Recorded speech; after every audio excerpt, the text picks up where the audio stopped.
왜 늦어지는 걸까요? 왜 물어봐요? 안 늦어질 거라고 생각했어요?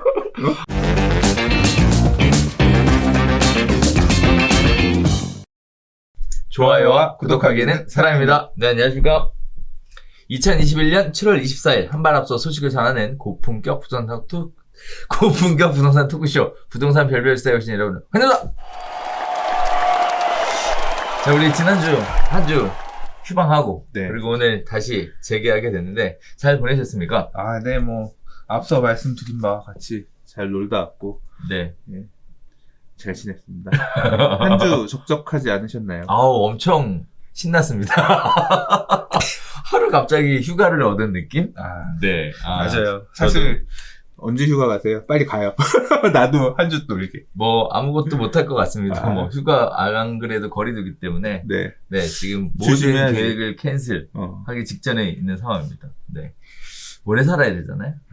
그죠? 그러고 보니까 다시 제 사무실 주변에 있는 가게들도 저녁 영업이 이제 힘들어졌어. 제가 자주 가는 와인집 사장님은 아예 그냥 2주 문 닫고 어차피 손님 안 온다고. 이게 6시 이후 2인 이상 집합금지 때문에 맞아요. 그 2명까지밖에 안 되잖아요. 그러니까 모임이나 이런 게 어려우니까 그냥 아싸리 포기하고. 되게 예약하기 힘든 술집도 하나 있었는데 네. 거기는 이제 예약이 돼. 여기 돼요? 모임이 애초에 그러니까 그런 식으로 이제 자영업자분들은 좀 타격이 엄청 힘들더라고요. 이 근처에 여기가 사당하고 이수 상권이 나쁘지 않은 상권이거든요. 근데 그 공실인 1층 상가들이 그것도 목이 괜찮은 데들이 네, 눈에 띄고 있습니다. 그동안 임대료들이 조금 셌던 데들이 전부 다 지금 공실로 되게 힘든 시기인 거지. 그렇죠. 그리고 또 8월 8일까지 또 2주 연기 한다고 하고 그때도 나아지지 않으면 더 강화하겠다고. 지금 코로나 네. 확진자가 이렇게 그러니까. 줄지 않고 있으니. 그러니까요. 심각한 상황입니다. 아무쪼록 우리 시청자 여러분들도 건강관리 잘 하시고 그리고 방역관리 잘 하셔서 무탈하게 지나가셨으면 하는 바람이. 이게 코로나 한번 걸리면 진짜 파탄 나잖아요. 이게 주변 막 이런 것까지 해가지고. 그런다고 하더라고요. 저는 그래도 사실 상업효가 큰 것 같아. 굉장히 감사한 거는 제 주변에는 아무도 없었어 지금까지. 그래서 잘 몰라. 근데 모르고 사는 게 행복한 것 같아요. 없었으면 다행인 거. 그러니까. 너무 다행이에요. 자, 오늘 첫 번째 소식부터 네. 진행해 보도록 하겠습니다. 지금 오늘 총 5가지 이야기를 가지고 말씀을 한번 나눠보도록 하겠는데요. 다양한 주제를 가지고 시작을 한번 해볼게요.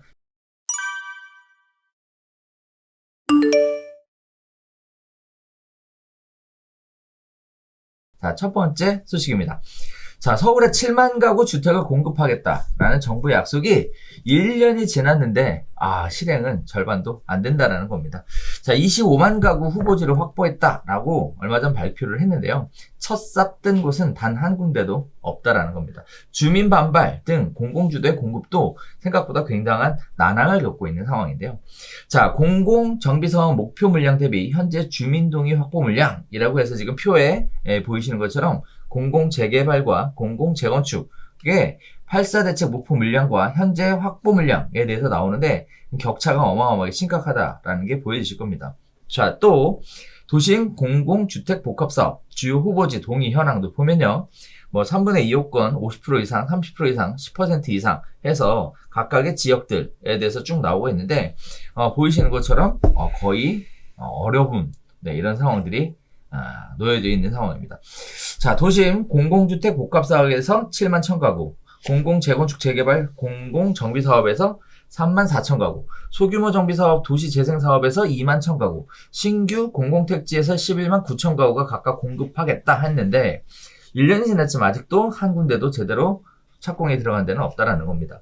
자, 공공재건축 및 재개발 관련돼서는요, 여러 가지 얘기들이 나오는데 일단 공공재개발부터 볼게요. 사업 시행자가 지정된 곳이 서울 동대문 용두 1-6구역하고 신설 1구역 2곳뿐이다라는 겁니다. 그 두 지역의 주민동의서 확보를 다 합쳐서 공급 물량을 계산해 봐도 5천 가구에 불과하다라고 합니다. 자, 공공재건축도 마찬가지인데요. 시범사업지가 망우 1구역, 준공아파트, 신길 13구역, 강변, 강성 네 곳에 불과한 데다가 이마저도 공급 물량이 1,500가구 정도밖에 안 된다고 해요. 그러니까 결국은 어렵다는 얘기죠, 지금. 신규 택지도 마찬가지입니다. 용산 정비창 개발을 통해서 1만 가구로 공급하겠다라고 했지만 서울시 용산 개발 마스터 플랜 국제 공모 일정이 연기되면서 상당히 지연되고 있고요. 4,300가구 공급하겠다는 정부 과천청사 개발 주민 반발로 좌초됐다가 최근 대체부지 검토 작업에 들어갔습니다.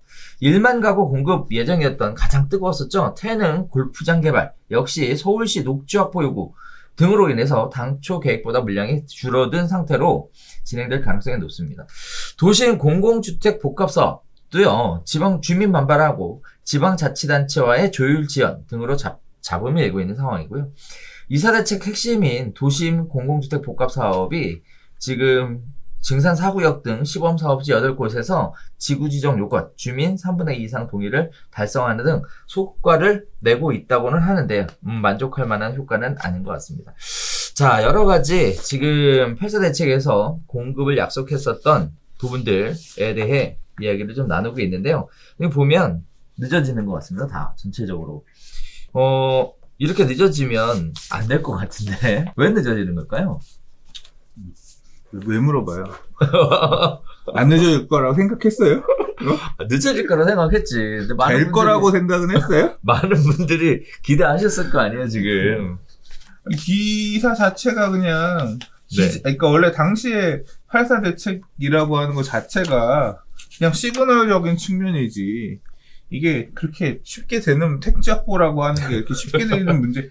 박정희 때나 박정희 시절에 그냥 말 그대로 불도저로 밀어붙이고 그때는 그 시절에는 그런 식으로 설계도 그냥 부수고 나서 설계하고 막 그러면서도 했던 시절이니까 됐지. 되겠어 이게. 그렇게 빨리 아니 그러니까 이 기자들도 어차피 까려고 쓴 기사니까 그러려니 하긴 하는데 언제는 그 기자들도 그렇게 쓸 거 아니야. 이렇게 깔려고 쓸 때는 왜 이렇게 속도가 느리냐가 쓰고 이제 이러다 사고 나면 이 물량을 그렇지. 공급하기 위해서 충분한 주민들과의 설득과 대책과 이걸 통해서 만든 다음에 그 다음에 천천히 진행해야지. 급격한 이 추진이 문제다. 당연하지. 여기 이 동네에서 지금 살고 몇십 년 동안 살고 있는 사람들이 얼마나 있는 동네인데 그걸 그렇죠. 갈아엎는 게 지금 갑자기 정부라는 놈이 나타나가지고 내일부터 여기 다 내 쪽 거 여기다 아파트 짓겠습니다 하면 거기 있는 사람 중에 찬성하는 사람도 있겠지만 반대하는 사람들도 있고 한데 그게 어떻게 이렇게 빨리 되겠어요. 근본적으로 그렇죠. 이사대책 지금 8사 대책은 8사 대책이고 지금 이사대책에 따른 사업지 같은 경우는 지금 6개월도 안 됐잖아. 그렇죠. 근데 뭘 실적이 있고 없고 6개월 진짜 어이가 없어서 그냥 뭐 노력은 하겠다라는 원래 애초에 의미 자체를 내일 모레까지 만들어내겠다라는 거를 발표해도 그걸 그렇게 발표한 놈도 사실 잘못이야. 불가능한 거를 그렇게 하기 힘든 거를 노력은 했다. 그러니까 시그널적인 측면에서 국민들이 이해해 줄 수는 있지만 말을 꺼냈으니까 지키지 못한 거 욕을 먹긴 먹어야지. 먹긴 먹어야 되는데 뭐 많이 보아오신 분들은 어차피 그 시간 안에 안 될 거야. 그냥 지금 이만큼 한 것도 열심히 했네. 그렇죠. 뭐 그렇게 판단하실 수도 있겠죠. 그럼요. 그럴 수도 있죠. 근데 지금 이 기사에 빠진 게, 뭐 이게 좀 더 기자로서 좀 더 그 디테일하게 들어갔다면 원래 언제까지 얼만큼 하겠다. 요의 내용이 좀 있었으면 좋았을 텐데 이제 그 내용은 없더라고요. 그러니까 지금 용산정비청도 서울시장님 바뀌었으니까. 또 그렇지. 이제 인허가권자가 서울시장이니까. 그렇지. 그 이제 여러 가지 딜이 들어가면서 또는 이제 사업 방향에 따라서 좀 또 이제 밀고 땡기기가 있을 것 같아서 원래 원한 대로 가는 부분에 대해서도 조금 또 있을 것 같고요. 정부 과천청사 지금 과천 같은 경우는 백지가 됐고 가서 주민들이 데모하고 하니까 이제 이걸 보면 또 어떻게 하겠어요? 아 몸으로 가서 부딪히면 되는구나. 태능은 어떨지 모르겠다.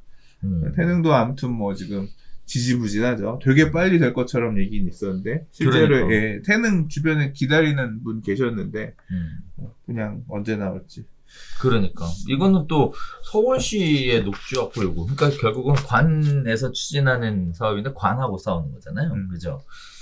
뭐 다른 거는 주민들하고 싸운다고 하지만 이런 부분들이 좀 충분하게 준비를 안 해서 이런 일들이 생기지 않나 아니 뭐 싶은데. 열심히 하고 있다고 생각은 해요. 열심히 하시려고 노력하고 이런 부분도 있는데 뭐 내부 단속을 잘 못해서 올 초에 LH 사태 터져가지고 네네. 이거 택지 개발하겠다는 데 가서 땅 사가지고 네네. 하셨던 LH 임직원분들 때문에 또 이제 그러게. 동력이 좀 떨어지고 이제 음. 국민들의 원성을 샀던 부분도 있고 그리고 또 이제 민간이 갖고 있는 택지에서 사업을 하려고 하다 보면 이제 그 안에 동의라든가 그렇죠. 주민들 간 아예 이제 문제를 푸는데 시간이 걸릴 수 있는 부분도 있고 또 그러니까. 법률 개정의 부분도 있어요. 이제 법률이 개정돼야지 추진될 수 있는 근거가 되는 건데 이제 그 법률을 만들기 위해서 또 여러 가지 고민하고 시간 걸렸던 부분도 있고 뭐 맞물려서 그렇게 가고 있고 뭐 어쨌거나 8.4 대책 그 전에 뭐 2020년에 5.6 공급 대책이나 좀 더 돌아가서 2019년 뭐 이 공급을 좀 더 확보하겠다라고 했던 그런 노력들이 뭐 의미가 없는 것은 아니고 뭐 그럼요. 눈높이에 기자분의 눈높이에 맞지는 않을 수 있어도 너무 폄하하지는 않았으면 한다. 뭐 기자분께서 하시는 말씀 중에 하나가 결국은 눈으로 보여주는 가시적인 첫삽이 없었다. 결국 그 얘기를 첫삽은 하시고 그렇게 싶은 것 빨리 같아요. 나오지 않는다. 그렇죠. 네, 그러나- 첫삽은 보통 이미 다 사업이 끝나서 하려고 했던 그런 사업지가 있었는데 그거 이제 이름 바꿔가지고 낼 때 첫삽 떴다. 이제 그런 정도 있으면 그거 했다고 바뀌는 거 아니거든. 이름 바뀐 그냥 옛날에 우리 2차 뉴타운 이런 것도 2차 뉴타운 첫 결실 나온다 해서 그때 무슨 구역이 나왔었는데 그게 뉴타운 때 계획이 세워서 만들어진 데가 아니라 재개발 구역으로 있는데 뉴타운이 갑자기 지정이 된 거야. 되받고 할 수 없으니까 그냥 갑자기 해가지고 그냥 분양된 거지. 그렇죠. 그러면 그 뉴타운 사업에 의해서 지어진 건 아니지. 아니지. 종전 계획에 따라 가다가 이름만 바뀌어서 간 거지. 그렇지. 그러니까 그런 거는 크게 의미가 없고 맞아요. 이제 실제 뒤에 있는 큰 그림 숲을 보자면 어쨌거나 노력은 하고 있다. 뭐 이렇게 지금 지어지게 되는 새 아파트들을 받게 되실 몇 년 뒤에 뭐 수요자들은 좋겠죠. 왜? 받게 될 수요자들은. 그러니까 이런 사업이 있었으니까 받을 수 있는 거니까. 혜택이. 그렇지.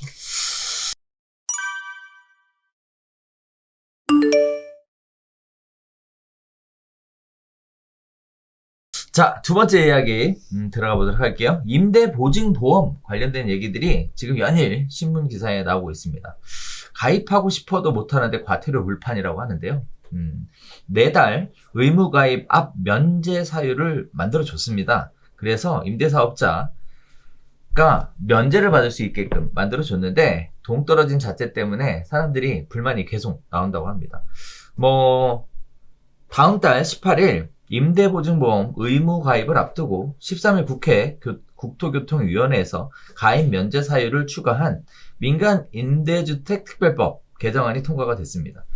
개정안은 이달 내 시행 예정이고요. 현장에서는 보험에 가입하고 싶어도 가입할 수 없다는 문제가 여전하다라는 얘기들이 나오고 있는데요.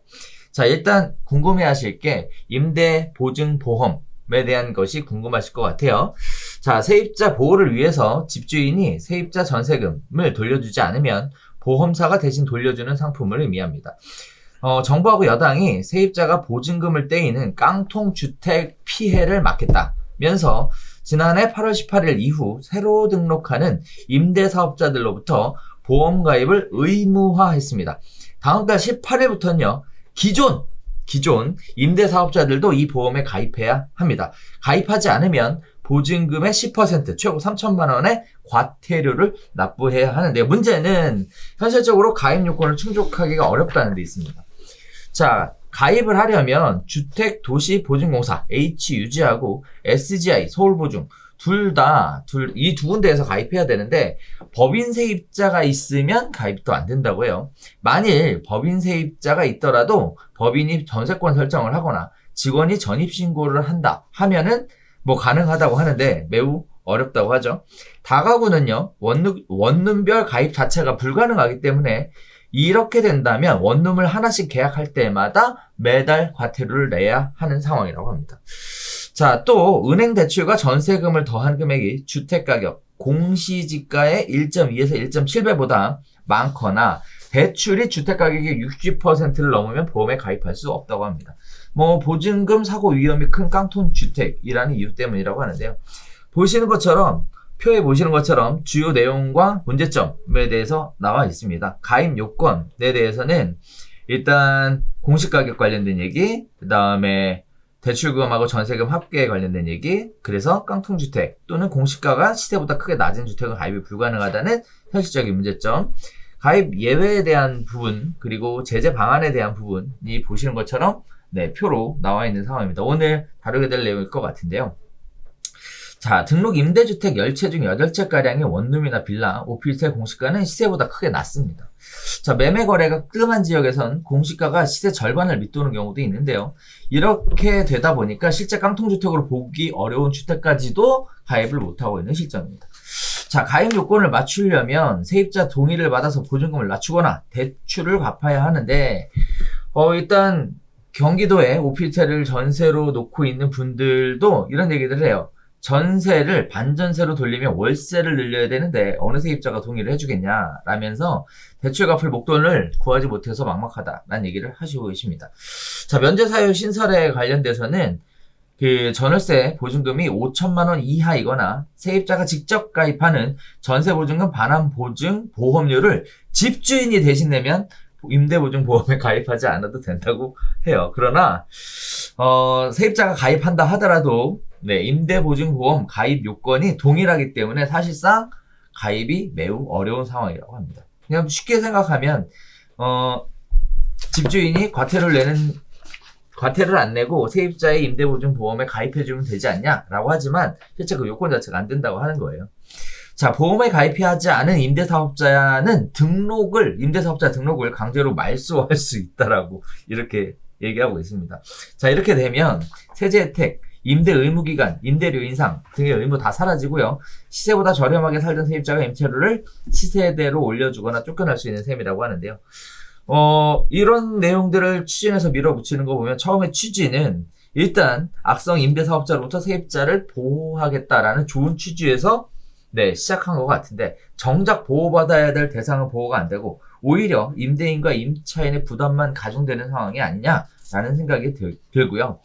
자, 획일적 가입 기준을 적용한 탓에 전형적인 탁상행정 또는 행정 편의주의에 입각한 거 아니냐라는 얘기들이 지금 나오고 있는 상황입니다. 자, 임대보증보험 지금 문의들이 계속 나오고 있고요. 임대사업자들 입장에서 요 부분에 대한 부분들이 계속 뜨겁게 이슈를 벌이고 있는데, 자, 일단 임대보증보험 이거 가입해야 되는 거죠?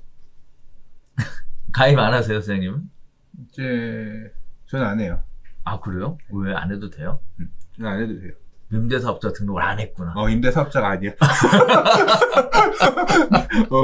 임사 등록한 사람이 아니야. 그러니까 나랑 상관없는 얘기야. 그렇구나. 아, 네. 자, 임대사업자 등록을 하신 분들에게만 해당되는 내용이네요. 네. 좋습니다.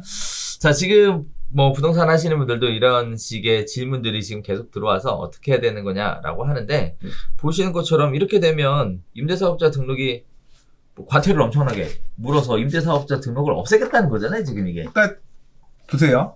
그냥 이렇게 생각하면 심플해요. 어떻게? 지금 이와 관련해서 커뮤니티에서도 여러 가지 얘기들을 하는데, 그러니까 그러니까 임대사업자 등록된 임대사업자라고 하면 보증보험 가입을 해서 세입자 보호를 해야 된다. 그렇죠. 이 세입자들에 대해 피해 발생하는 부분들을 막아야 된다. 그래서 이 규정이 추가됐고, 지금 여기 기사에서도 있지만, 8월 18일? 이제 이후에 신규, 새로 등록한 임대사업자, 또는 이제 기존에 임대를 했던 분들도, 그 이후에 이제 갱신되는 계약이 있으면 이것들을 해야 돼. 기존에 있는 것들은 냅두고, 갱신되면 그때부터는 이제 이 보증보험 가입을 해야 되잖아요. 비용이 발생하는 거는 둘째 문제고, 비용은 당연히 발생하는 걸 내야 되고, 그 그렇죠. 의무가 임대인한테 있으니까.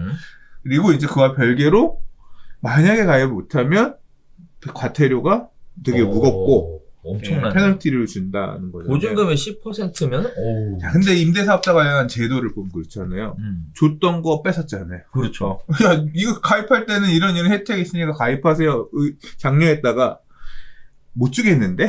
하면서 니들 지금 당장 그만두면 빠져나가게 해줄게. 그런 페널티 없이 빠져나가게 해줄게. 지금 그렇게 모양새를 돌아섰잖아요. 지금 이 제도는 뭐예요? 되게 임대 사업자 입장에서 불편한 제도죠. 그렇죠. 사실 이거 꼭 따지고 보면 이 보증보험 가입도 잘 되고 가입한 다음에 보험료만 부담하면 이렇게 가야 될 사람이 많이 있을 거예요. 다만 거기에서 빠져 있는, 그러니까 가입하기도 되게 어렵고 지금 기사에서 얘기하는 말 그대로 가입이 쉽지 않은 이런 일부가 있단 말이에요. 네네. 그럼 이분들의 선택은 어떻게 해야 되느냐? 그냥 이분들은 그냥 어쩔 수 없어.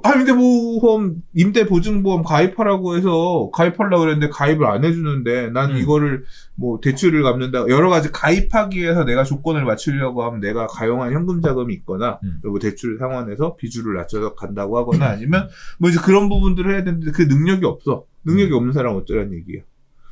그만두란 얘기잖아. 너 임사 풀고 그냥 임사하지 마. 그거 안 되면. 그러니까 임사를 계속 줄이려고 하는, 임사자의 숫자를 줄이고 그냥 지금 어차피 주택임대차보호법 개정해놨으니까 어차피 임대료 쉽게 못 올리시잖아요. 혜택 안 줄 테니까 가서 그냥 임대나 하세요. 정책의 의지는 뭐 그런 느낌이 이제 있는 거지. 그러니까 임사자를 숫자를 줄일 거야 앞으로. 그러니까. 아이 그거 뭐 그런 느낌을 좀 하고 있는 거지. 그렇게 되면은 불리하다, 불합리하다 막 지금 얘기하잖아. 아니, 줬던 혜택 뺏어갈 때부터 불합리했어. 아니. 그게 아니라, 불합리하지. 그래서 임대사업자를 폐지를 했어요. 그러면 이제부터 자유로워지는 거잖아요, 오히려. 이제 세금은 많이 보증금 올리면 되고, 어차피 월세 더 받으면 되고, 지금 전월세 엄청나게 올라갔으니까. 근데 그렇게 해서 땡기면 되는 거잖아요. 그거는 이제 선택을 그때 가서, 그러니까 그걸 재고 있겠죠. 그러니까 지금 이제 재계약할 때, 아마 지금 임사를 내신 분들은 그 계산들을 다 하실 거예요.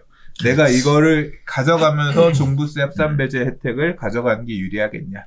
있으면서, 그러니까 그 어떤 게 더 나한테 많이, 이득이 되겠냐를 재면서 앞으로 제도가 또 어떻게 바뀔 거냐까지 같이 포함을 해서 재면서 보시겠죠.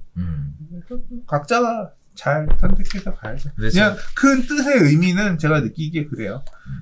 세입자를 보호한다는 측면, 지금 사고가 터진 일들이 많이 있기 때문에 보증금 측면, 특히 지금 기사에서 얘기하는 가입이 힘든 아파트 이런 데서 지금 전세 보증금 못 줘가지고 사고 터지고 이런 사례는 별로 없잖아요. 그렇죠. 문제가 되는 건 빌라, 원룸, 다세대 주택 이런 전세 비중이 전세로 들어갔을 때 비중이 높았던 데들에서 이런 사고들이 지금 많이 터지고 있잖아요. 그러니까 거기에는 세입자들을 보호하기 위해서 니들은 임대보증보험 가입해야 되고, 실제로 임대사업자들이 이 장난을 쳐가지고 지금 몇백 채 갖고 있는 누구 이런 사고들이, 그렇죠. 이런 소위 말하는 다세대 주택에서 다세대 주택 가서 통으로 찍어가지고 몇십 개 한꺼번에 사고 이런 거 하는 놈들이 똥 싸놓은 것들을 지금 보완을 하다 보니까 이런 제도가 나온 거 아니에요. 너 그렇죠. 앞으로 임사 가입할 때는 그거 해라. 가입이 안 되네. 결국은 그 사람들을 막으려고 나머지 좀 선량한 임대사업자들도 피해를 보는 부분도 없잖아 있어. 맞아요. 근데 제도가 그런 건 어쩔 수가 없는데 결과적으로는 원래 제도를 만든 숨은 뜻은 이게 아니었으나 그렇다고 해서 임대사업자의 숫자가 줄어들면 우리는 일타쌍피 이런 느낌으로 생각하고 밀어붙이시는 건지는 모르겠어요. 모르겠으나. 네. 모르겠으나. 자, 이게 사실 저는 우리 시청자분들한테 드리고 싶은 말씀이 많은 분들이 소장님이 얘기하셨던 것처럼 사실 이 내용은 결국은 요약을 해보면 종부세 합산배제 같은 세제상의 혜택을 누리는 게 그냥 임대보증금을 인상하고 월세를 인상하는 게 혜택이 더 그냥 이 두 가지를 비교해서 나한테 이득이 되는 선택을 해야 한다. 요건데 제가 보면 대다수의 많은 분들은 잘 모르시더라고. 모르지. 이런 부분들 본인이 직접 다가구주택 임대사업을 하시고 계시면서도 이러한 사실에 대해서 인지를 못하시는 연세 많으신 분들이 생각보다 엄청나게 많이 있더라고요. 그래서 저는 개인적으로는 이제 중개업 하시는 분들이 이런 부분들을 좀 공부하셔가지고 오시면 어떻게 하는 게 좋다 이렇게 보여주시면 컨설팅 쪽으로 좀 갈 수 있지 않을까 이런 생각도 좀 들어요. 저 개인적으로는. 네. 그래서 뭐 소장님이 얘기하셨던 것처럼 치밀하게 주판을 튕기고 계산기를 뚫리기는 사람은 전문 투자자 이게 거의 없다. 네. 근데 대부분의 아마 사람들은 이게 안 되는 분들, 일부의 분들, 그러니까 임대보증보험 가입이 힘든 일부의 분들이 되게 곤란한 상황일 거고요. 대부분의 분들은 그럼 가입해서 그냥 내고, 나중에 가격 상승분, 임대료 상승분에서 커버 치지 뭐. 뭐 이 정도 마음으로. 이게 몇백만 원, 뭐 이 가액에 따라서 달라지는 거긴 합니다만. 이제 결국 이번에 안 된 건 나중에 임대료에서 보상받을 수 있겠어. 또는 내가 매년 세이브하고 있는 뭐 종합부동산세라든가 대금에서 혜택을 보고 있으니까 뭐 내지 뭐 이 정도 마음으로 좀 접근하시지 않을까 싶습니다. 물론 이게 내야 되는 거는 불만이지. 반반 뭐 이렇게만 했어도 조금 세입자랑 반반. 사실 세입자가 임대를 싸게 계속 있을 수 있으니까 그렇죠. 더 뭐 이렇게 하면 근데 뭐 법이 항상 그렇지. 우리나라 임대차 보호법이라고 얘기하지만 임차인 보호법이 정확하게는 그렇지. 임대인 보호법은 아니지. 뭐. 그렇지. 네.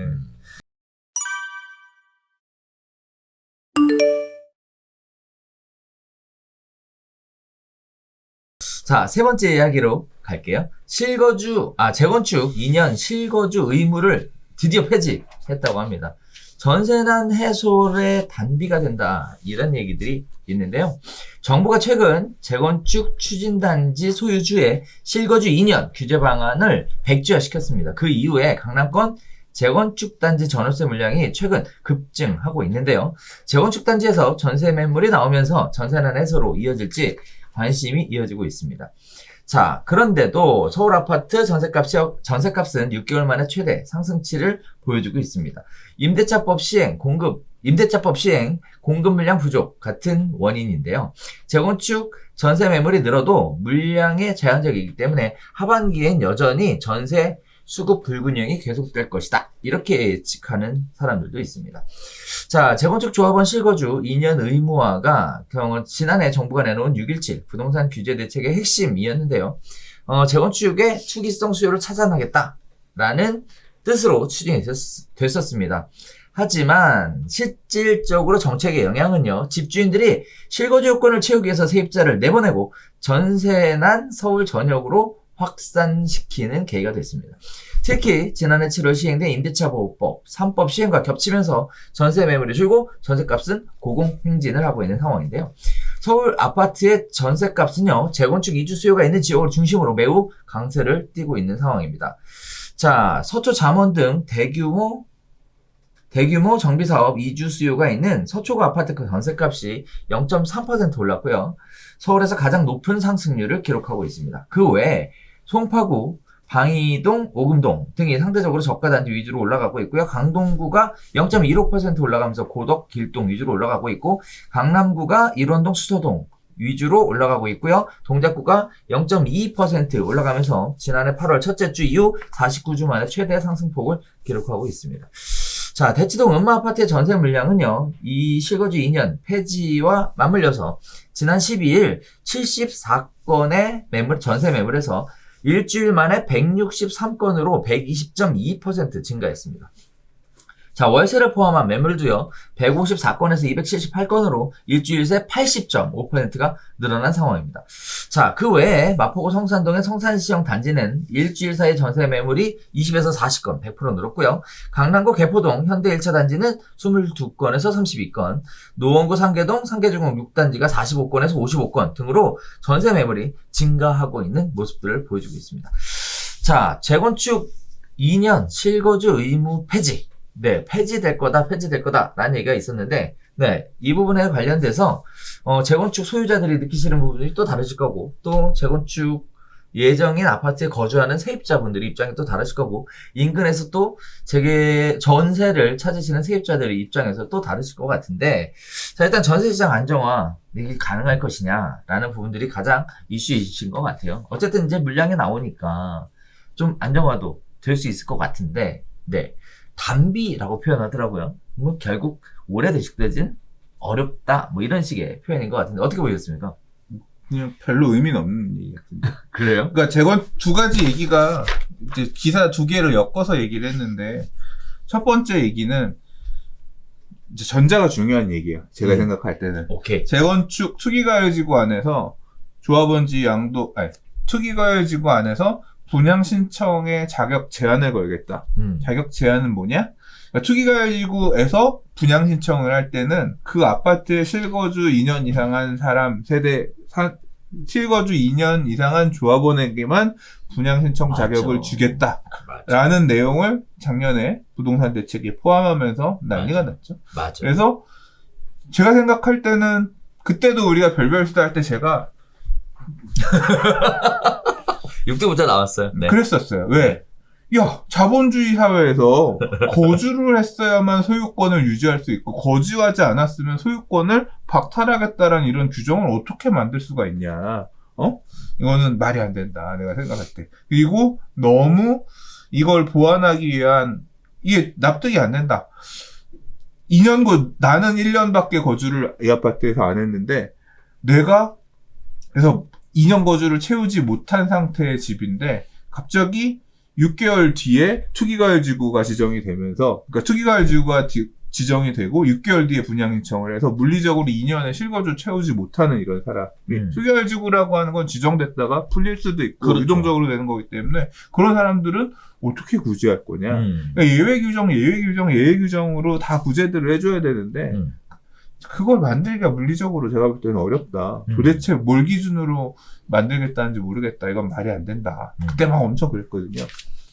근데 이게 원래 여러 가지 이슈들이 많이 있었죠. 예를 들자면 압구정동 올 상반기 압구정동 부동산 가격 상승에도 사실 어떻게 보면 원인이 되는 이유였어요. 왜냐하면 조합 설립인가 이게 2020년 12월까지 이 법률 개정을 한다 그랬고, 그래서 그 이후에 조합 설립하는 곳들부터는 적용이 된다고 하니까, 그러면 법이 바뀌기 전에 빨리 조합 설립을 해서 피해가자. 이런 움직임들이 만들어지면서 맞아요. 조합 설립들을 되게 앞당겼고, 맞아요. 그 조합 설립을 앞당기다 보니까 조합 설립 인가가 나면 또 조합원지 양도 제한 규정이라는 게 생기면서 그렇죠. 적용이 되면서 못 산다. 그래서 압구정 재건축은 지금 무조건 가서 사야 된다. 압구정 살 수 있는 막차 떠난다.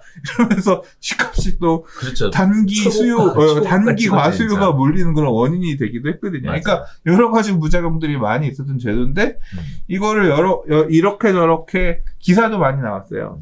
예외 규정을 어떻게 둘 거냐. 그래서 그 안들을 만들고 검토를 하다가 안 되겠다 싶었는지 보통은 이런 법률 개정안을 본회의에 놔서 그러니까 올리지 않고 폐기하는 게 그냥 기한까지 냅두다가 자동으로 이렇게 소실되게끔 이렇게 보통은 했는데 이거는 앞으로 입법 추진할 의지가 없다는 걸 확실하게 보이기 위해서 회의에 올려서 없애는 걸로 그렇게 했다고 하더라고요. 그러니까 그 부분이 일단은 첫 번째 중요한 내용입니다. 그렇죠. 근데 요게 딱 있고 나서 그러니까 이 부작용 중에 하나가 뭐였냐면 앞으로 재건축을 추진한 주요 단지들에서 2년 실거주를 채워야 되니까 주인들이 세입자한테 계약갱신을 거절하고 나는 이걸로 재건축을 통해 새 아파트를 받아야 되니 분양 신청을 해야 되니 너는 그냥 나가주셨으면 좋겠습니다. 내가 들어갈 거예요. 하면서 음마아파트 등으로 대표되는 이런 아파트들은 집이 낡았으니까 그렇지. 리모델링하는 아주 그냥 특수도 난리가 발생했고 났었지. 전세 매물들은 씨가 마른 상태가 네네. 됐고 그러면서 전세가 급등하는 그런 영향이 있었단 말이에요. 맞아요. 근데 요게 딱 발표가 나서 바로 나타난 게 지금 기사 후단에 있었던 임대 매물이 1.2배 늘었다. 그러니까 매물들이 주인이 그럼 난 안 들어가서 살아도 되겠네. 또는 살고 있던 주인들도 나 괜히 들어왔네. 그러나 다시 내가 살고 싶은 대로 가고 여기는 그냥 세놓고 빠져야겠다. 이제 그러면서 이제 시장이 다시 좀 임대 시장이 돌아가는 그런 모양새가 된 거죠. 그래서 요 내용이 지금 전반에 대한 얘기인 거고요. 지금 후반에 대한 얘기는 올 하반기에 지금 전세난이 상반기보다 심화될 것이다라고 하는 우려들이 되게 많이 있었어요. 그렇죠. 그 이유 중에 하나는 재건축 등으로 멸실주택들, 그러니까 위주. 멸실해야 되는 지역들이 있고, 그럼 주택 수가 줄어드는 거니까 그 인근 지역들 같은 경우는 임대 매물들의 공급이 아파트 신규 입주는 막혀있는 상대적으로 늘어나지 않는 상태에서 열시되는 주택이 많으면 인근 지역으로 임대 가격 여파가 올 거고, 지금 방배동도 지금 반포 이주에 바로 영향이 오고 있을 거 아니에요? 이제 끝났어? 이만큼도 없어? 네, 어. 이만큼. 이만큼? 가끔 물어보시는 분 정도. 네. 네. 그런 영향들이 조금 있다는 우려가 있고, 근데 현실적으로는 그렇게까지는 영향이 없대네요. 네. 이제 그런 우려들이 있는 상황에서 이렇게 전세 매물들이 나오면 조금 더 단비가 되지 않겠냐라는 기대감 섞인 기사인데, 저는 뭐 그렇게 큰 의미를 둘 필요는 없는 내용이라고 생각해요. 오히려 첫 번째 선생님 얘기하셨던 투기가해지고 그 전자의 의미가 있는 거고, 뭐 전세 매물들 지금 뭐 보세요. 74건에서 163건으로 늘었다. 좀 많이 늘었네. 많이 늘었죠. 근데 물건 몇십 개 더 늘어난 수준인데, 이게 이게 어떤 전세 난을 극복하기 위해서, 또 재건축 아파트들은 집이 낡아서 또 이제 진입하고자 하는 수요들도 제한적이기 때문에 그렇게까지 그런 큰 의미를 두기엔 좀 그럴 것 같고, 오히려 이제 이 내용을 통해서 많이 얘기하시는 게 그거죠. 임대차 3법. 그거는 지금 요거 안 한 걸로도 이렇게 지금 임대 매물이 나오는 효과가 있는데, 맞아요.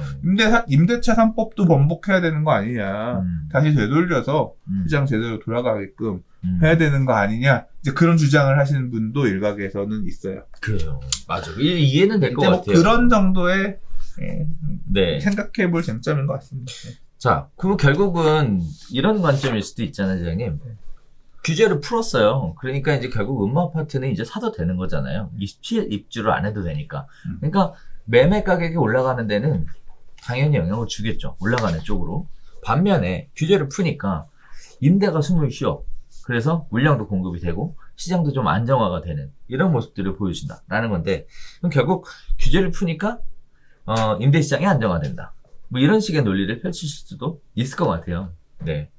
자, 그다음에 전세 매물 찾으시는 분들이 많이 계실 텐데, 보시는 것처럼 재건축을 진행을 하다가 사셨던 이런 지역들이 지금 현재 단기간에 물량이 나오기 때문에 이런 지역들이 싼 전세를 기대하기는 어려워도 전세 매물이 있으니까 네, 이런 쪽으로 접근해 보시는 것도 기회일 수 있을 것 같고요. 또 하나 이주 수요 관련돼서는 제가 좀 드리고 싶은 말씀이, 아까 선생님 얘기하셨던 대로 반포에 있는 분들이 이주를 하니까 방배동으로 넘어오냐 이런 얘기 하셨는데, 예전에부터 이미 움직임은 있었어요. 벌써 굉장히 일찍 시작했었죠.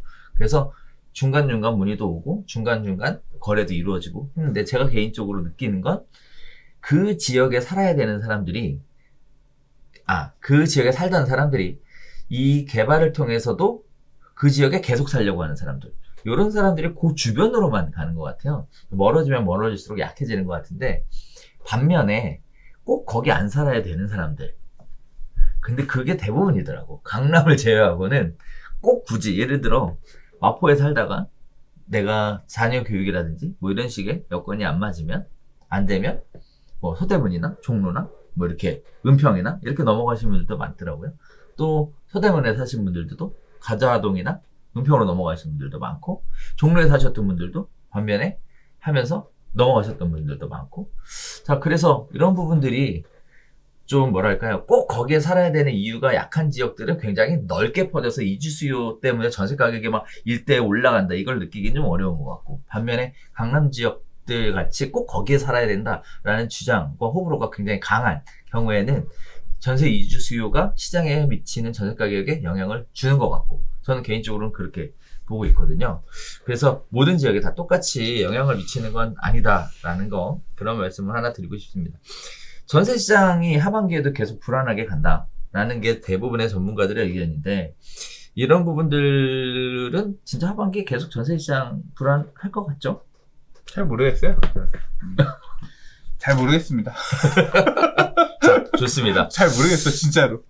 그래요. 네, 네. 네.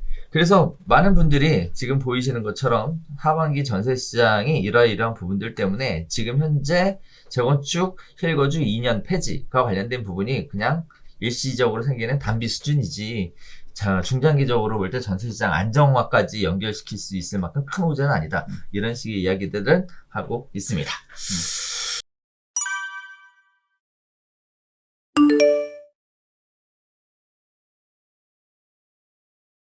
자, 네 번째 이야기 바로 넘어가 볼까요? 710 대책 1년 지났습니다. 징벌적 세금에도 다주택자하고 법인이 오히려 늘어났다고 하는데 사실 이 기사 보고 깜짝 놀랐죠. 자, 정부가 다주택자에 대한 세금 부담을 늘린 710 부동산 대책을 발표한 지 1년이 지났지만 다주택자와 법인 수는 오히려 늘어났다고 합니다. 정부가 다주택자에 대한 세율을 인상하는 내용의 대책을 발표했습니다. 다주택자와 법인에 대한 종합부동산세율을 기존 3.2%에서 최대 6%까지 인상을 했고요. 양도소득세율과 취득세율은 물론 재산세까지 모두 인상했습니다. 그런데 법원 등기정보광장에 따르면 지난달 아파트 등 집합건물 2채 이상 소유한 개인이 195만 4,629명으로 192만 6,208명 수준이던 지난해 7월보다 오히려 3만 명 가까이 늘어났다고 합니다. 두 채를 소유한 사람이 전체 다주택자의 77.7%, 세 채를 소유한 사람이 29만 3,175명으로 전체 다주택자의 12.3%, 네 채를 소유한 사람이 0.6%, 다섯 채를 소유한 사람이 0.2%라고 하고요. 다주택자 얘기였습니다. 법인도 장난 아니더라고요. 두 채 이상 소유한 법인이 10만 5,936개로 작년 7월보다 4,600여 개 늘어났다고 합니다. 지난 5월 말과 비교해서도 한 달 만에 1,000개 가까이 다주택 법인이 늘어났다고 하는데요. 세금 부담이 증가하면 다주택자들이 집을 처분할 것이라는 정부와 기대와 달리 매도보다 증여를 택하는 사람이 많았고요. 거기에 따라서 주택 증여 건수가 올해 1월부터 5월간에 6만 6,919건으로 작년 같은 기간보단 무려 34.3% 증가했습니다. 자, 그리고요. 거래는 감소했지만 증여는 증가했습니다. 자, 이런 내용들을 쭉 종합해보면 일단 깜짝 놀랐던 사실 중에 하나가 다주택 세금에 대한 효과가 징벌적 세금에 대한 효과가 없었다라는 게 첫 번째고요. 두 번째는 그럼에도 불구하고 2주택 소유자가 굉장히 많이 늘어났다는 거예요. 자, 그리고 법인의 경우에도 무려 4,600개, 그리고 지난 5월과 비교했을 때도 1,000개 가까이 늘어났다고 하니까 법인을 통한 주택 매입도 굉장히 활발했었다라는 게 보여지고 있고요.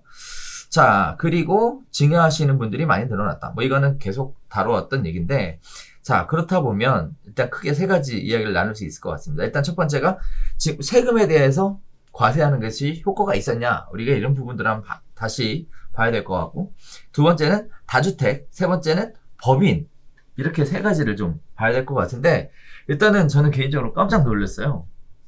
취득세가 12%인 법인을 산다고? 선생님 어떻게 보셨습니까? 근데 이 기사에서 얘기하고 있는 부분은 좀 의아하고 놀란 부분도 있었고, 사실 그래서 이 사전에 확인을 위해서 방송하기 전에 여기저기 세무사들한테 전화 돌려가지고 내용 확인도 하고 결국은 종합부동산세 법을 보고 나서 답을 얻었지만, 자, 이제 내용들이 몇 가지 포인트가 있는데, 일단 이 징벌적 세금화에서도 다주택자의 숫자는 늘어났다. 징벌적 세금이 효과가 도대체 있었느냐? 있었지. 내가 더 살 생각을 못 하잖아. 그러니까 영향을 끼치고 있다니까요. 그런데 그러면 이 늘어난 건 어떻게 설명할 거냐? 그걸 감안하고도 사겠다라고 하는 사람들이 있는 거지. 그러니까. 이게 이 세금이 없었으면 2% 증가한 퍼센트가 훨씬 더 높았을 수도 있었지. 그러니까 징벌적 세금이 효과를 보이고 있어요. 저는 그렇게 생각해요. 그렇지. 효과를 보이는 거지. 그러면 늘어난 놈들은, 놀아난 사람은 이걸 집을 더 사서 가는 이 놈들은 도대체 누구냐? 이 사람들도 공부를 하지. 네. 양도소득세로 더 많이 뜯기지 않을 그런 지역, 양도소득세 중과가 없는 지역에 가서 주택수를 늘리려고 하고, 취득세도 12% 내기 싫으니까 공동주택 가격 1억 미만에 이런 것들. 그러니까 말 그대로 지금 주택이 아닌, 그러면 지금 주택만 카운트해서 그렇지, 요새 같은 경우에는 비주거용 부동산이나 약간 이렇게 이게 날개가 달려서 박쥐처럼 이게 쥐야 새야 이런 느낌처럼 그런 오피스텔 중에서 이런 쪽으로 무해서 간다거나, 그냥 그런 사람들의 니즈들은 계속 커지고 있다, 줄지 않고 있다라는 것의 반증이란 거예요. 그러니까 구멍들을 찾으려고 하는, 그러니까 이 부동산 상승장에 대한 상승장이 당장 꺼지지 않을 것이라는 기대를 갖고 있는 사람들이 이만큼 많다는 그러니까. 얘기의 반증인 거고, 그 사람들이 이제 그런 이상한 물건들, 이상한 표현은 좀 그래요. 그러니까 요 규제에서 빠져있는 물건들의 개수를 늘려서 이 상승장에서 어떻게든 좀 돈을 더 먹어보겠다라고 하는 게 그냥 나타나 있는 자료다. 그분들의 행동이 정당하다, 정당하지 않다, 뭐 그런 판단을 하고자 하는 건 아니고요. 이제 그런 걸 나타나는 데이터다라고 생각이 돼요. 이제 그 다음 부분이 사실 이해가 안 갔어요. 법인. 법인은 이게 왜냐하면 제가 아까 우리가 했던 얘기가 그거예요. 내가 법인을 만들어. 그 다음에 1억 미만의 공동주택을 6개를 사서 그 법인으로 공동주택 가격의 합이 5억 원이면 이 법인은 종부세를 낼까 말까가 질문이었는데 그게 궁금했거든요. 맞아요. 근데 낸다 안 된다를 명쾌하게 아는 사람이 내는데요. 이거 공제가 없어서 막 이제 명쾌하게 답을 못 해주는 사람들이 많았는데 내용을 이제 결국은 나중에는 세무사님한테 다 보고 저희도 답을 찾았는데 내는 게 맞아요. 내는 게 맞아. 그러니까 이 종합부동산세의 납세 의무자는 가지고 있는 부동산이 6억을 초과하는 사람 법인이 납세 의무자가 아니라 대한민국의 재산세를 내는 사람은 전부 다 종합부동산세 납세 의무자야. 깜짝 놀랐어. 그러니까 일정 금액을 초과하는 사람이 납세 의무자가 아니라 재산세를 내는 사람은 납세 의무자야. 종부세를 무조건 내야 돼. 맞아요. 근데 네가 갖고 있는 게 6억을 안 넘으면 9억을 안 넘으면 공제해줄게 이런 공제 조항이 있는 거지. 맞아요. 그 공제 조항이 법인에 없어졌기 때문에 내야 되는 거야. 그 기준 그렇다고 보면 법인은 6%에 따르는 그렇죠. 어마어마한 종부세를 내면서 이 주택을 1년 보유를 해야 되는 건데 야, 이 짓을 하는 거는 도대체 그러니까 왜냐하면 법인의 개수가 늘어났다는 얘기는 설명이 안 되는 거예요. 6%씩 보유세. 이 법인 세율 6%라는 얘기는 10몇 년 지나면 나라의 집, 10몇 년 갖고 있으면 나라에서 세금으로 집 가져간다는 얘기거든요. 네. 그러니까 그 세금을 내면서 어떻게 버틸 생각을 하는 사람이 4,600명이나 4,600개의 법인이나 늘어났지 이해가 안 갔어. 지금 이해가 갔냐? 구멍은 또 있을 것 같아요. 그걸 보고 나서 계속 생각을 해봤는데 보유세는 누가 내요? 6월 1일 소유자가 내잖아. 그렇죠. 그 기한을 잘 피해가지고 단타를 치면 세금 그러겠다고 지금? 그런 것들도 일정 부분 가능해. 물건도 가격의 가액 자체를 낮춰가지고 단타를 치면 그리고 자산의 형태도 지금 여기는 이제 2개 이상의 소유한 법이라고 했지만 시기에 따라서 주택의 비중을 줄이고 비주거형 건축물의 비중을 늘리는 뭐 이런 형태로 운영을 해볼 수도 있을 거고 그리고 또 어떤 계산도 가능하냐면요.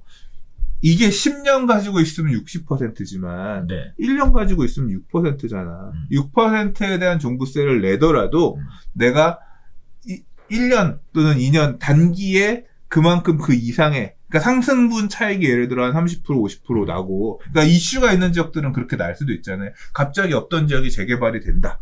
그러면 갑자기 있다가 확 튀면서 가격이 상승하고 그걸 갖다가 세금 측면에서 양도소득세, 지금 중과되는 양도소득세보다 조금 유리한 형태로 해서 법인세로 회피할 수 있는 방법이 있다. 라고 한다고 하면, 그러니까 세무적으로 잘 따져봐서 그런 구멍이 있다라고 하면 법인이 유리한 구석도 어느 정도 있을 수 있거든요. 그러니까 그런 것들을 디테일하게 보는 사람들은 따져볼 수도 있겠지. 그러니까 있을 수도 있다는 얘기인 거지 제가 디테일하게 검토를 해보진 않아서 또 그런 전문가 아니라 모르겠으나 그런 내용 아니고서는 이 늘어난 거 설명이 안 돼. 6%에 달하는 종부세를 내고 당장 없애고 팔고 12%의 취득세를 내고 도망가기에 급급해야 되는데 늘어났다는 얘기는 와 진짜 아무튼 대단한 용자들이 있는 그러니까. 우리나라는 위대한 나라다. 와 이런 사람들이 진짜. 네. 그런 부분이 있고요. 네. 그리고 이제 증여가 늘어난 거는 요새 아까도 그래서 요 내용 관련해서 세무사님 통화를 하면서 여쭤봤더니 다시 증여에 대한 문의는 또 늘어나서 요새 얘기하고 있다고 하시더라고요. 그래서 결국 이제 증여를 통해서 증여세 내고 취득세 내고 이렇게 하시는 것들을 보면 돈들이 많다. 돈들이 많다. 돈들이 네. 많다.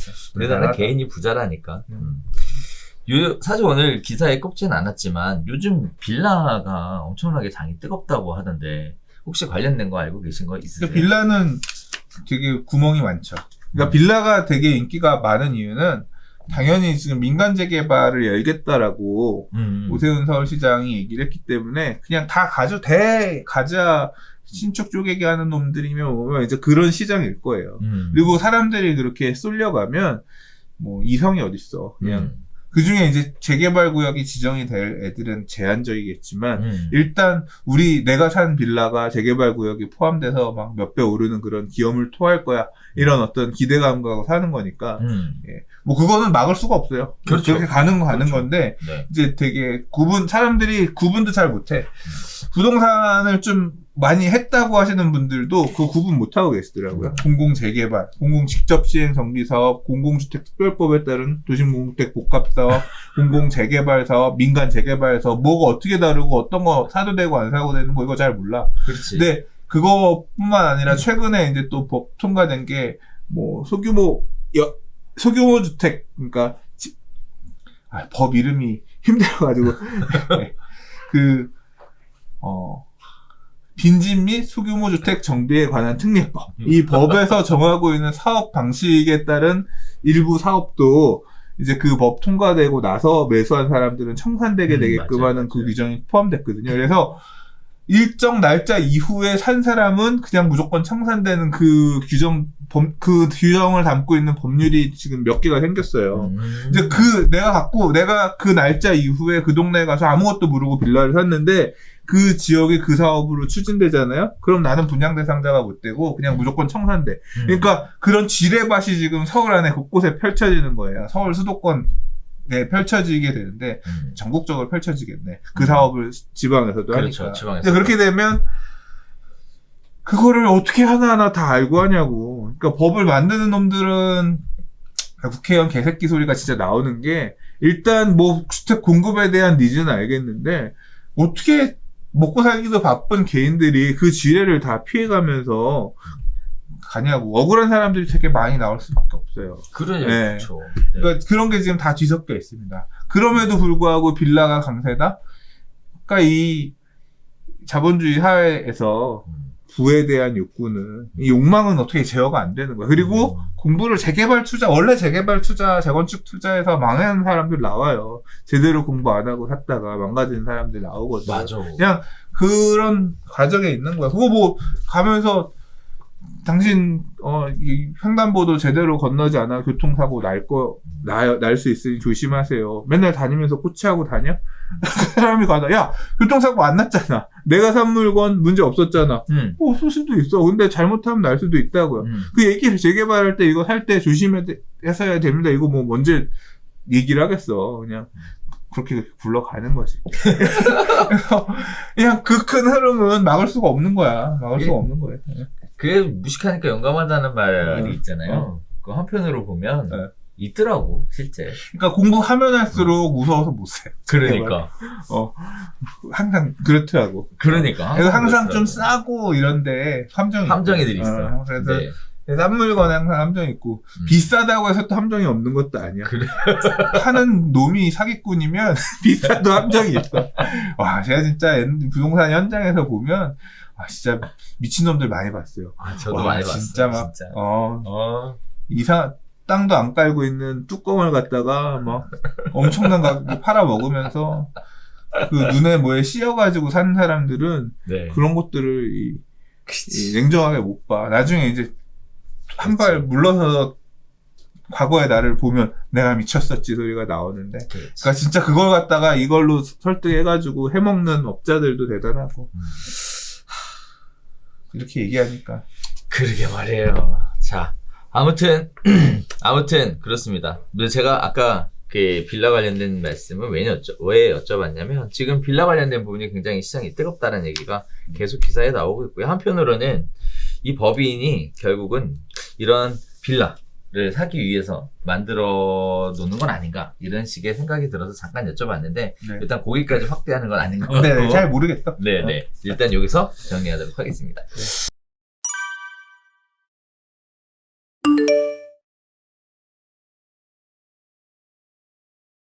자, 마지막 5번째 이야기입니다.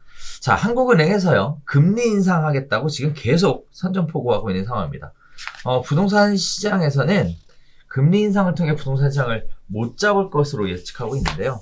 자, 금리 인상과 부동산 시장에 관련된 이야기 한번 시작해 보도록 하겠습니다. 자, 한국은행이 부동산 시장 과열을 지적하면서 금리 인상 의지를 보이는 가운데 과연 금리를 올리면 집값 상승세가 꺾일지 시장에 관심이 쏠리고 있습니다. 자, 20일 한국은행에 따르면 금융통화위원회에서 지난 16일 기준금리를 0.5%로 동결하기로 했다고 합니다. 사상 최저의 금리가 계속되고 있는 상황인데요.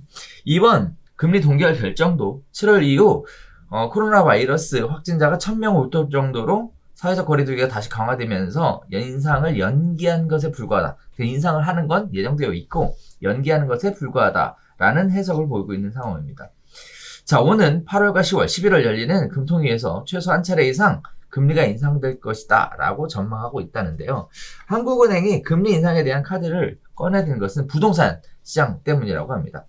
가계부채 급증, 주택시장을 비롯한 자산시장의 버블, 이 두 가지 때문에 금리 인상을 고려한다는데요. 부동산 전문가들의 반응은 아주 사뭇 다릅니다. 결국 공급이 핵심이지 금리가 핵심이 아니다. 금리가 올린다고 해서 집값 내리지 않는다 라는 내용으로 지금 입을 맞추고 있는 것처럼 동일한 의견들을 내놓고 있습니다. 자, 금리를 인상하더라도 시장 안정화에 미치는 영향은 제한적일 것으로 본다고 합니다. 노무현 정부 당시 기준금리가 6%대였는데도 집값은 가파르게 상승했었다. 자, 집값 급등의 가장 큰 이유는 금리보다 공급 부족에 있는 데다가 금리를 올려 집값을 잡기 위해서는 짧은 시간 안에 금리 인상폭이 커야 하는데 현실적으로는 어렵다. 자, 금리가 오르면서 부동산 시장도 단기적으로 위축되겠지만 결국 공급이 원활하지 않으면 매수는 다시 강해질 것이다. 자, 오히려 금리 인상이 경기 회복 기대감으로 해석돼서 집값이 올랐던 적이 더 많다는 점을 염두에 두어야 한다. 자, 금리가 0.25% 오르면 1억 원을 대출했을 경우 1년 이자액 증액분이 25만 원, 월 2만 원 수준이다. 심리적 부담은 커질 수 있겠지만 개인적 관점에서 볼 때는 실질적 부담은 없다라고 보는 게 맞다. 자, 그리고 우리나라는 지금까지 주택 대출과 관련해서 잘 관리하고 있어서 시장 자체가 급격히 무너지거나 가격이 안정화되는 건 어렵다. 이런 얘기들을 하고 있습니다. 자, 반면에 미국 얘기들을 잠시 하고 있는데요. 미국과 달리 우리나라는 개인의 비율이 높아서 금리로 인한 부동산 시장 타격이 그리 크지 않을 것으로 전망들을 하고 있고요. 또 개인 단위에서는 금리보다 대출 한도가 더 중요하기 때문에 이런 거 큰 영향을 미치지 않을 것이다. 계속 이런 얘기 나오고 있습니다. 오히려 전세 시장에는 금리 인상이 단기적으로 부담될 수 있다. 이런 얘기들이 나오고 있는 상황입니다. 자, 세입자들 수요들이 줄고 월세 대신 전세 보증금으로 은행 이자 소득을 선택하는 집주인이 늘어나고 이런 식의 이야기들인데요. 자, 금리 인상이 부동산 시장 가격의 안정에 도움이 안 된다. 오히려 전세 시장에는 부담이 될 수 있다. 이런 식의 의견이 나오고 있습니다. 자, 어떻게 보셨어요? 금리 인상, 부동산 시장 상관관계. 이거 지난번에 하긴 했는데. 맨날 하는 얘기죠. 그러니까. 별로 그냥 기사에서 지금 읽어주신 기사 내용에 주된 내용들이 되게 많이 있고요. 그냥 동의하는 편이고 별로 그렇게 새로운 얘기가 아니라서 한국은행이 금리 올릴 수 있겠어요? 올린다고 해도 얼마나 올리겠어요? 그냥 딱 그걸로 끝나는 것 같고 시장 참여자들도 금리 인상을 겁내지 않는 것 같습니다. 그러니까. 지금 코로나 확진자 다시 늘어나고 이런 상황에서 지금은 조금 일단은 금리 인상을 주저주저 할 거라고 생각하고 올린다고 하더라도 금리 3% 4% 올리겠어요?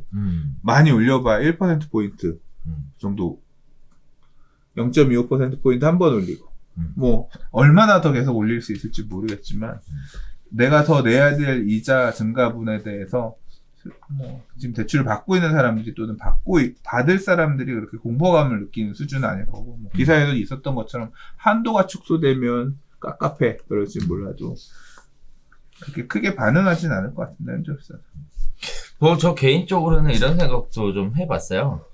일단은 제가 이 여러 가지 기사들 중에 가장 마음에 좀 와닿았던 거는 뭐냐면 금리가 0.25% 오르면 1억 원을 대출했을 때 1년 이자액 증가분이 25만 원이다. 월 2만 원이라는 거죠. 그 심리적 부담은 커지는데 실질적 부담은 거의 없다라는 거. 그다음에 심리적 부담이 왜 커져? 그걸 알면 야 그냥 밥 한 끼 덜 먹으면 외식도 아니 우리 이런 거잖아. 우리 이런 거. 막 정작 월로 환산해서 이자를 계산해보면 얼마 안 되는데 대출 받으셔야 됩니다. 이자가 뭐 예를 들어 3.1%입니다. 3.15%입니다. 0.5%나? 뭐 이러잖아. 난 모르겠어. 하도 자. 고금리를 많이 써봐가지고 네, 일반 집값 분들은 오르는 거 일반 생각하면 분들은 그 그래요. 이자쯤이야 뭐 그렇지. 단련이 돼 있어서 그래요. 0.1% 금리 차가 사실 얼마 안 되거든요. 개인적으로는. 그런데 일반인이 느끼기에는 월로 환산해서 보지 않고요. 이자율로만 보니까 이게 엄청난 채무인 아니, 것처럼. 사람마다 달라. 알았어. 새마을금고대출 이런 거 썼던 사람들 우습지도 않아. 야 그거 갖고 어쩌고 그러냐. 나 지금 얼마짜리도 내는데 이러면. 그럴 수도 있지. 자, 단련이 돼 있어. 자, 또 하나는 제가 개인적으로 조금 이거 엇박자 나는 거 아닌가 우려 섞인 게 있는데요. 이렇게 되면은 주택 공급해야 된다잖아요, 결국은. 문제 해결은 주택 공급이래잖아요. 근데 주택 공급을 하는 것도 중요하지만 싸게 해야 된다면서 시장을 잡으려면. 금리 올리면 결국 PF 대출 금리는 훨씬 많이 올라갈 거 아니에요? 그러면 주택 공급 가격이 올라갈 아니 금리 텐데. 그렇게 많이 못 올린다니까. 왜 그냥 얘기 우리 짧게 끝내고 가자. 뭐 우리가 고민할 필요도 없는 얘기까지 막 고민해서 논리를 알았어, 해가지고. 알았어. 하여튼 제 생각에는 그래요. 제 생각에는 이거 좀 뭐야 이거 엇박자 내는 거 아니야? 이런 생각이 들어서 워낙에들 엇박자들 내셔서 금리 줄 거 아니라고? 아유 그냥 토지 보상 헐값에 해가지고 네. 택지 만들어서 싸게 준대잖아. 아 그래요? 어. 알겠습니다. 기대해 보겠습니다. 네. 네. 자, 오늘 저희가 준비한 소식은 여기까지 쭉 진행을 해봤는데요. 뭐 여러 가지 시장에 큰 이슈들은 없습니다. 오히려 정치권 관련된 얘기들이 아주 그냥 시끄러워. 아주 시끄럽게 대두하고 시끄러워. 있어서 힘드시겠어요, 요새 네. 관리하시느라. 네. 말을 아끼겠습니다. 그러니까 말이에요. 자, 그런 얘기들이 있어요. 그 사람들 만나서 하지 말아야 될 얘기 중에 하나가 종교 얘기. 그죠? 네, 군대에서 축구하는 얘기. 그리고 정치 얘기라고 하는데, 요새 안 봐야 되는 자꾸 보이네요. 좀 멀리 해야 되나? 멀리 하세요. 그러니까요. 자, 저희가 준비한 소식은 여기까지입니다. 날씨가 엄청나게 지금 폭염 때문에 덥고요. 열대야 때문에 굉장히 시달리고 있는 상황입니다. 뭐 에어컨 너무 밑에 계시면은 냉방병 때문에 고생하시는 분들도 종종 보이게 되는데요. 이럴 때일수록 제철 과일 잘 드시고 그리고 시원하게 피서도 좀 가시고 하셔야 될 것 같아요. 다만 사회적 거리두기 때문에 외부로 활동은 하기가 어려울 것 같습니다. 그러다 보니까 활동과 관련된 부분은 가급적이면 실내에서 가족들과 함께 하는 쪽으로 방향을 잡으시면 더 건강한 여름을 날 수 있지 않을까라고 생각이 됩니다. 자, 저희가 준비한 소식은 여기서 인사드리도록 하겠고요. 다음 주에 새로운 소식으로 다시 찾아뵙도록 하겠습니다. 감사합니다.